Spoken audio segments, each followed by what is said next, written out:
Assalamualaikum warahmatullahi wabarakatuh.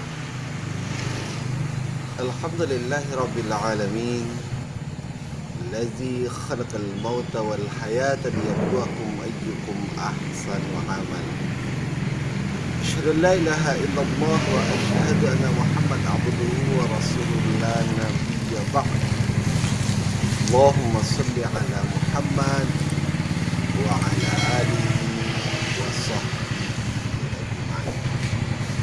Pemirsa, di Ramadan 1441 Hijriah, Kantor Kementerian Agama Kabupaten Pesisir Selatan yang dirahmati dan dimuliakan Allah Subhanahu wa taala.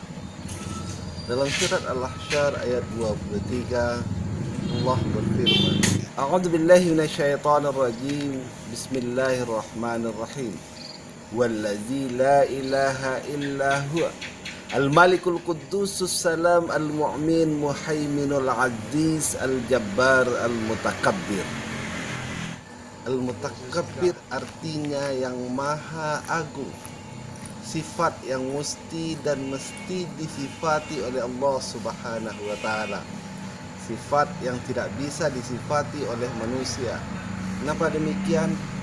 Karena dalam hadis qudsi Allah berfirman, kesombongan itu adalah selendang Allah, keagungan itu adalah pakaian Allah. Barang siapa manusia yang memakai selendang dan pakaian Allah, neraka jahanamlah tempatnya. Ketika al-mutakabbir, sifat yang menyifati Allah Subhanahu wa taala, melekat kepada manusia, dia akan menjadi takabur, sifat yang dimiliki oleh manusia. Takabur, kesombongan dan keangkuhan tempatnya juga di ruang hati manusia. Ruang hati manusia itu telah diisi oleh ilmu dan hikmah.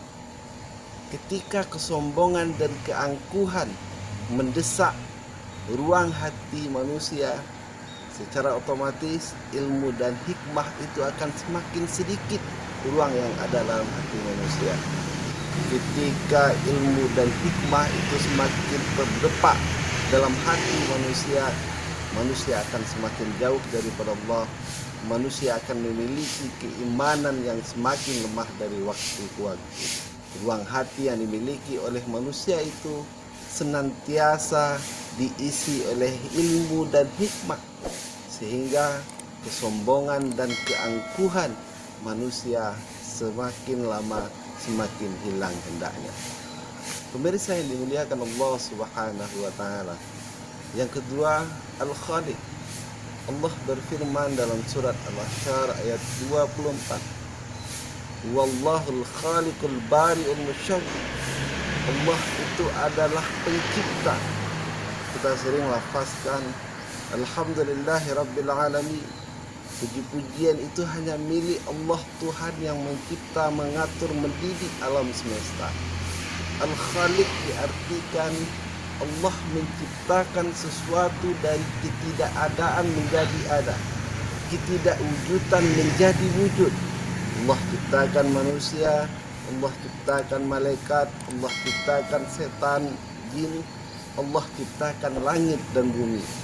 Berbeda ketika kita mendengar Graham Bell, dia penemu telepon, Charles Faraday, dia penemu listrik. Manusia menemukan sesuatu dari wujud satu ke wujud yang lainnya. Yang dapat kita pahami di sini, ada sesuatu yang telah ada ditemukan oleh manusia kepada bentuk dan rupa yang lain. Manusia tidak mencipta, tapi mereka menemukan sesuatu, mengalihkan dari bentuk yang satu kepada bentuk yang lainnya. Sebagai seorang manusia, sifat al-mutakabbir dan al-khaliq ini haruslah kita tempatkan kepada sifat Allah Subhanahu wa taala. Jangan sampai sifat itu menjadi sifat kita sebagai manusia. Secara otomatis langkah yang harus kita lakukan, Allah ingatkan kita dalam surat Al-Bayyinah ayat 5. A'udzu billahi minasyaitonir rajim. Bismillahirrahmanirrahim. Wa ma umiru illa liya'budullah mukhlishina lahuddin. Tahapan pertama yang harus kita kerjakan sebagai seorang manusia, kita harus tempatkan diri kita betul-betul sebagai seorang hamba. Manusia itu semestinya diperintahkan oleh Allah Subhanahu wa taala untuk mengabdi kepadanya. Posisi kita sebagai seorang hamba, tidak ada posisi tawar. Perintah kita kerjakan, larangan kita tinggalkan. Kita akan memposisikan diri kita betul-betul seorang hamba hendaknya. Yang kedua dari ayat tersebut, mukhlishina lahuddin. Sebagai seorang manusia, tahapan yang harus kita kerjakan adalah mengikhlaskan agama kita. Secara otomatis, pemirsa yang dimuliakan oleh Allah Subhanahu wa taala, apapun yang kita kerjakan, amaliyah perbuatan yang kita laksanakan, betul-betul kita sandarkan kepada Allah, berkhidmat kepada Allah. Tidak ada pilihan bagi kita dan harus senantiasa dalam kehidupan kita. Apa yang kita lakukan sebagai seorang manusia betul-betul ikhlas dan disandarkan kepada Allah Subhanahu wa taala. Pemirsa yang dirahmati dan dimuliakan Allah, ketika kita mau menyadari, menempatkan diri kita sebagai seorang hamba, dan kita mau mengikhlaskan agama kita, perbuatan yang kita lakukan dalam kehidupan dunia kita ini, insya Allah sifat al-mutakabbir dan al-khaliq yang dimiliki oleh Allah tidak akan menjadi sifat yang tersifati oleh kita manusia ini. Wallahu a'lam, billahi taufiq wal hidayah. Assalamualaikum warahmatullahi wabarakatuh.